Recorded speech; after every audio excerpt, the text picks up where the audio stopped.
नमस्कार विद्यार्थी मित्रांनो, आजच्या व्हिडिओमध्ये इयत्ता 8वीसाठी नॅशनल मेन्स मेडिकम स्कॉलरशिप म्हणजेच NMMS या अतिमहत्त्वाच्या शिष्यवृत्तीसाठी आजच झालेला म्हणजे 28 डिसेंबर 2025 रोजी झालेला 1.5 ते 3 या वेळेतील हा शालेय क्षमता कसोटीचा पेपर आहे. यातील गणित विभागाचे अचूक गुण आपणास किती मिळालेले आहेत आपण पाहणार आहोत. आपणही तपासून पहा. वेळ 90 मिनिटाचा होता. शालेय क्षमता कसोटी आजच झालेला पेपर, विषय गणित. या ठिकाणी 71 पासून 90पर्यंत प्रश्न असतात.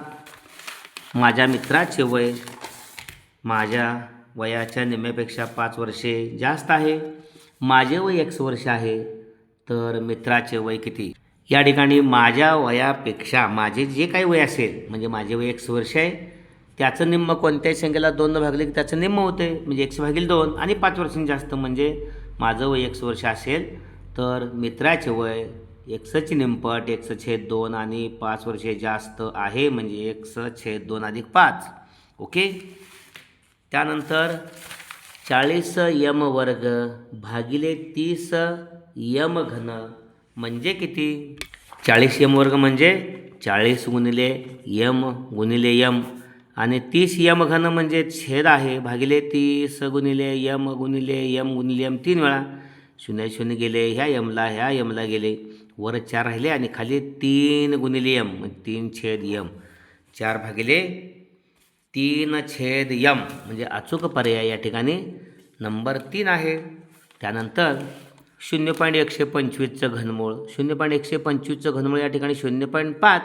0.5चा 3 वेळा गुणाकार, 5चा 5चा 25, 5चा 125, 3 वेळा म्हटल्यानंतर 1 2 3 संख्या सोडल्यानंतर इथं. ओके.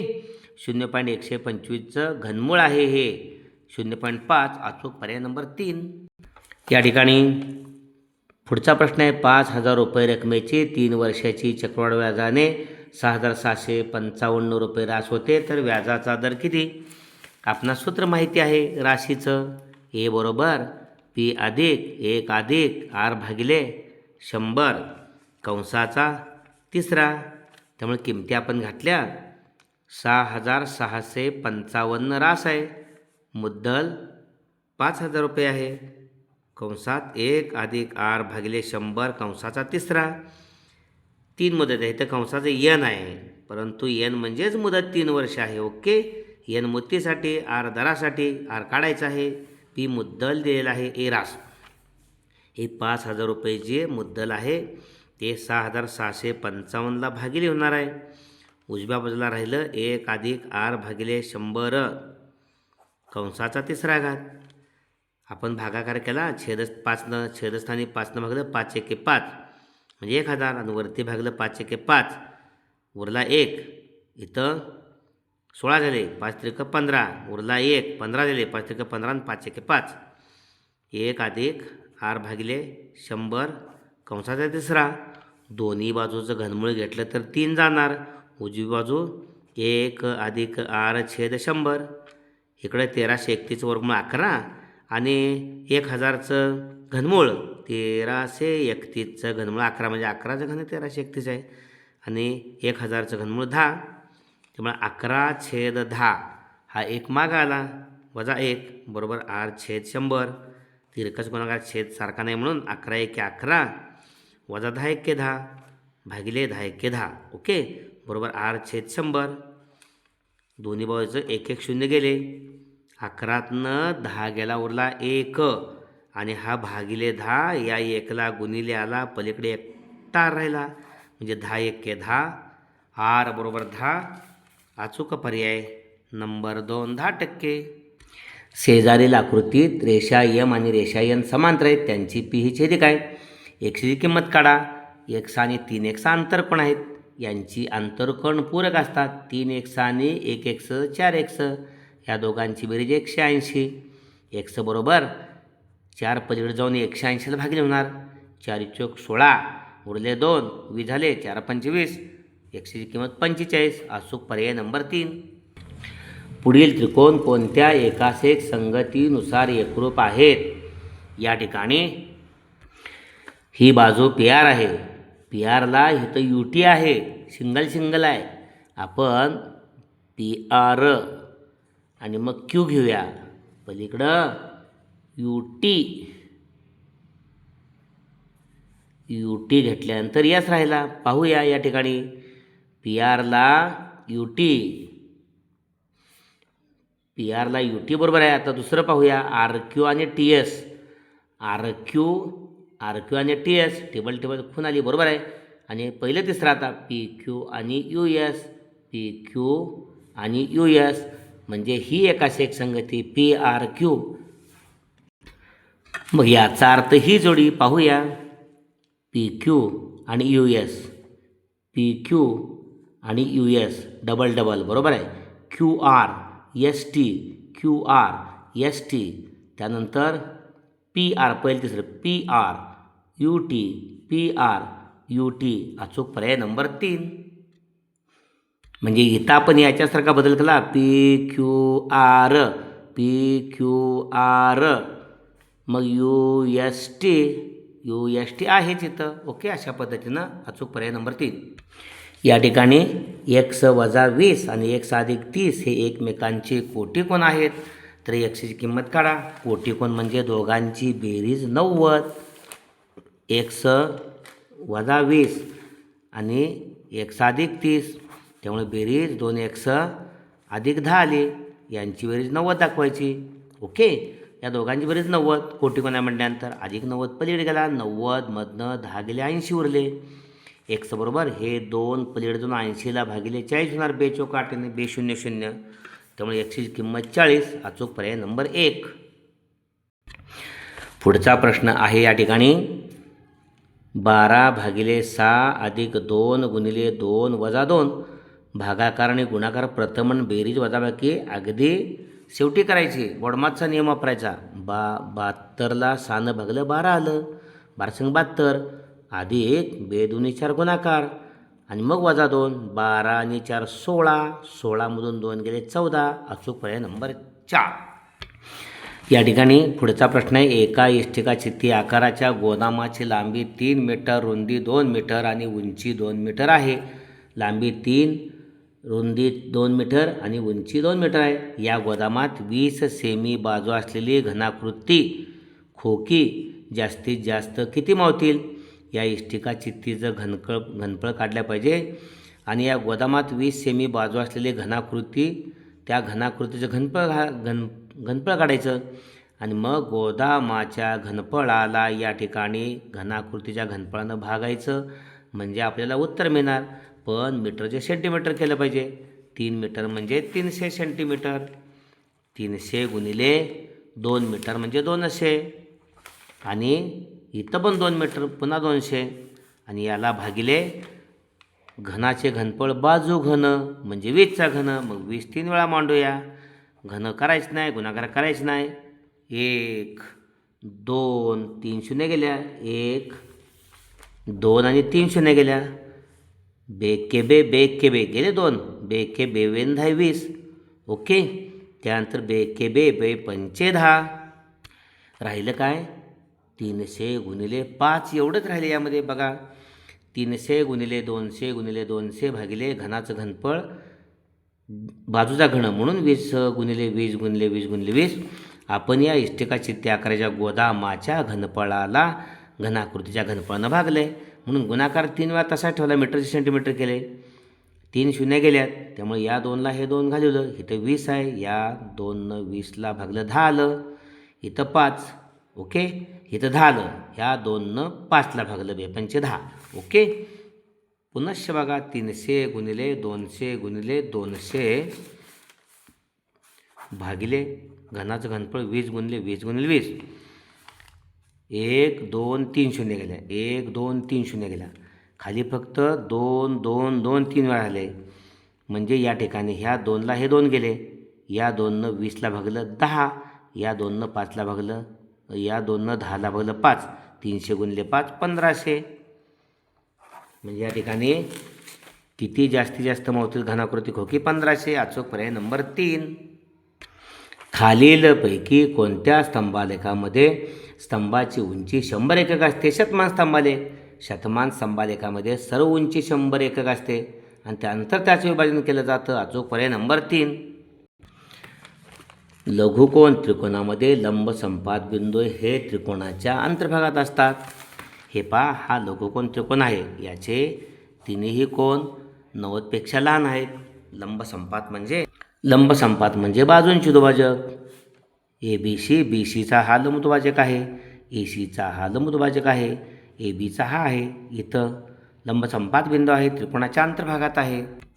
त्रिकोणाच्या बाजूचा त्रिकोणातून शिरोबिंदूतून त्याच्या समोरील बाजूवर टाकलेला लंब म्हणजे लंब संपात शिरोलंब. या ठिकाणी A बिंदूतून या BC बाजूवर हा टाकलेला लंब आहे. AB बाजूवर हा टाकलेला लंब आहे आणि BC आणि AC बाजूवर टाकलेला हे त्रिकोणाच्या अंतर्भागात आहेत. ओके, त्रिकोणाच्या अंतर्भागात. लंब संपात बिंदू म्हणजे त्रिकोणाच्या शिरोबिंदूतून त्याच्या समोरील बाजूवर टाकलेला शिरोलंब, त्रिकोणाच्या अंतर्भागात. पुढे, एका समभुज चौकोनाचे क्षेत्रफळ 180 चौरस सेमी आहे. त्याच्या एका कर्णाची लांबी 24 सेमी असल्यास त्याच्या दुसऱ्या कर्णाची लांबी किती? या ठिकाणी समभुज चौकोनाचे क्षेत्रफळ म्हणजे 1/2 गुणिले त्याच्या कर्णांचा गुणाकार. 1/2 गुणिले कर्णांचा गुणाकार 1/180 या ठिकाणी बरोबर कर्णांचा गुणाकार. एक कर्ण आपल्याला माहिती आहे तो 24 आहे, गुणिले 1/2 गुणिले 24.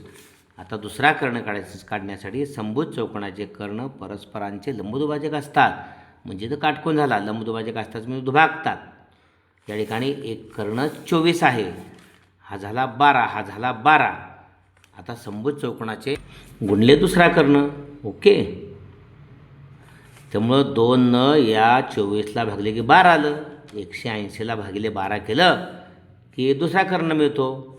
मग 12 एके 12 उरले 6, 12 या ठिकाणी 12 एके 12 उरले 6, 12 पंचे 60, 15.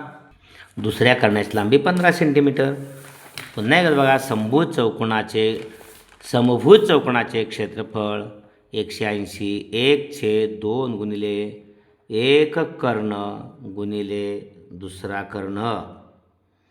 त्यामुळे 180ला हा गुणिले 2 येणार भागिले 2 आणि एक कर्ण 24 आहे म्हणून याला भागिले. ओके, त्यामुळं पुढं दुसरा कर्ण मिळणार. 2 24ला भागलं 12 आलं. 2 24ला भागलं 12 आलं आणि 12 180ला 12 एके 12 उरले 6, 60 झाले. 12 पंचे 60, 15 दुसरा कर्ण. ओके, छापील किंमत 1700 रुपये आहे. विक्री 1540 रुपये आहे. सूट किती? किती सोपा प्रश्न आहे. 1700 रुपयेची वस्तू 1540 रुपयाला विकली जात्या. सूट किती दिलेली, किती कमी घेतले? हे 0 तसंच. 10मधून 4 गेले 6 उरले. 7मधून 5 ने 6 गेला 1 उरला आणि 1 गेला 0. 160 रुपये. अचूक पर्याय नंबर 4. पुढला प्रश्न आहे m वर्ग वजा n वर्ग भागिले m अधिक n कंसाचा वर्ग. वरती m वर्ग वजा n वर्ग म्हणजे पहिल्या कंसात m अधिक n आणि दुसऱ्या कंसामध्ये m वजा n आणि खाली मग m अधिक n कंसाचा वर्ग म्हणजे m अधिक n 2 वेळा. m अधिक n 2 वेळा. मग हा m अधिक n आणि हा m अधिक n गेला. राहिले काय? इथला m वजा n भागिले m अधिक n. वरती m वजा n आणि खाली m अधिक n. हा पहिला पर्याय. या ठिकाणी सोबतच्या आकृतीमध्ये चौकोन ABCD हा आयत आहे आणि त्याच्या कर्णाची लांबी कर्ण AB 5/3 दिलेला आहे आणि आयताची जी बाजू आहे AB 5/2 दिल्या. म्हणजे या त्रिकोणामध्ये पायथागोरसचं प्रमेय वापरलं तर कर्ण 5/3 आहे. 5/3 या कर्णाच्या वर्गातनं ही काटकोनकडे एक बाजू दिल्या, त्याचा वर्ग वजा करायचा. 5 वर्ग 25 आणि गुणिले 3/3चा वर्ग 75 आलं. तसंच इथं 5/2चा वर्ग 5चा वर्ग 25/2चा वर्ग 2 25 50. 75मधनं 50 गेले 25 उरले आणि 25/5. या ठिकाणी BC 5 आहे. आयताच्या समोरासमोर भुजा समान असतात त्यामुळे BC 5 असेल, AD पण 5. अचूक पर्याय नंबर 2. ओके, या ठिकाणी आकृतीमध्ये ओ हा वर्तुळाचा केंद्रबिंदू असून ओडी 10 आहे. ओडी 10 म्हणजे ओएसुद्धा 10, वर्तुळाची त्रिज्या 10 आणि या ठिकाणी ओएम 6 आहे. म्हणजे वर्तुळ मध्यातून जीवेवर टाकलेला लंब जीवेस दुभागतो. त्यामुळे इथंसुद्धा पायथागोरसचं प्रमेय. त्रिकोण ओ एम ए या काटकोन त्रिकोणात कर्ण 10 आहे. 10चा वर्ग 100. 100मधून काटकोन काढले एक बाजू 6 दिल्या, इथल्यासारखंच. 6चा वर्ग 36. 36 वजा केले, 100मधून 36 गेले, 64 उरले. 64चं वर्गमूळ 8. त्यामुळं निम्मी जेव्हा 8 आली, वर्तुळ केंद्रातून जीवेवर टाकलेला लंब जीवेचे 2 भाग करतो. ही 8 आणि ही 8 म्हणजे ए बी पूर्ण 6, 8 आणि 8 16. अचूक पर्याय नंबर 2. ओके. सोबतच्या आकृतीत परिमिती पाहिजे. या ठिकाणी ही 10 ही बाजू, ही 15, ही 5, ही 15 आहे. सर्व बाजूंची बेरीज या ठिकाणी पहा, ही 15 आली आणि खाली 15, ही 15 आणि ही 15 30, म्हणजे संपूर्ण ही 30 आहे. त्यानंतर इथंपर्यंत ही 10 आहे आणि ही 5, म्हणजे खालची पण 15, म्हणजे 30 आणि 15 45. 45 आणि 10 55. सर्व कडांची बेरीज परिमिती म्हणजे सर्व कडांची बेरीज. 15 आणि 5 20 आणि 20 आणि हे 15. 15 आणि 5 20 आणि 15 35. 55 आणि 35. 5 आणि 5 10 आणि 5 आणि 3 8 आणि 1 9. 90 मीटर अचूक पर्याय. ओके. या ठिकाणी -7 आणि -2 पैकी योग्य चिन्ह कुठलं? -7 -2 पेक्षा लहान आहे, -2 मोठी आहे. त्यामुळं हे जे टोक आहे ते -7च्या बाजूला करायचं. अचूक पर्याय नंबर 2. त्यानंतर या ठिकाणी याला सोपं रूप द्यायचं आहे. ए अधिक बी कंसाचा घन आणि वजा ए वजा बी कंसाचा घन. ए अधिक बी कंसाचा घन म्हणजे ए घन अधिक 3a वर्ग बी अधिक 3ab वर्ग अधिक बी घन. आणि याचे जे अवयव आहेत ते वजा चिन्ह बाहेर आहे. प्रथम याचे अवयव लिहिले आपण. तर ए घन वजा 3a वर्ग बी अधिक 3ab वर्ग वजा बी घन. हे ए वजा बी कंसाचे घनचा अवयव आहेत. आता बाहेर वजा चिन्ह असल्यामुळं प्रत्येकात चिन्ह बदलणार. अधिक ए घनचं वजा ए घन, वजा 3a वर्ग बीचं अधिक 3a वर्ग बी होणार, अधिक 3ab वर्गाचं वजा 3ab वर्ग होणार. ओके. आणि वजा बी घनचं अधिक बी घन होणार. त्यामुळे हे याला गेलं, हे याला गेलं. 3a वर्ग बी 3a वर्ग बी 6a वर्ग बी आणि अधिक बी घन अधिक घन 2b घन. 6a वर्ग बी अधिक 2b घन 6. इथं आहे 6a वर्ग बी आणि अधिक 2b घन 6a वर्ग बी. इथं आहे ते 6a वर्ग बी अधिक 2b घन 6a वर्ग बी अधिक 2b घन. अचूक पर्याय 4, 3 नाही. आणि शेवट n हा mच्या समप्रमाणात बदलतो. m बरोबर 3 असताना n बरोबर 12, तर n बरोबर 20 असताना mची किंमत किती? समप्रमाणामध्ये पहिल्या दोघांचा भागाकार म्हणजे n भागिले m. n हा mच्या समप्रमाणात बदलतो. n भागिले m. n के जे स्थिर पद आहे, सविस्तर सांगतोय, के जे स्थिर पद आहे n भागिले m आहे. n भागिले m. पहिल्यांदा n आहे ना, n काय आहे 12, मग भागिले 3. 12 भागिले 3, 3 चौक 12. आणि पुन्हा या ठिकाणी आता आपण केची किंमत काढल्या 4 बरोबर नवीन किंमत nची दिल्या. n बरोबर 20 आणि mची किंमत या ठिकाणी काढायची आहे. आणि मग mची किंमत काढण्यासाठी 4 पलीकडे गेला भागिले झाला. m बरोबर 20 भागिले 4, 4 पंचे 20. अचूक पर्याय mची किंमत 5 आलेली आहे.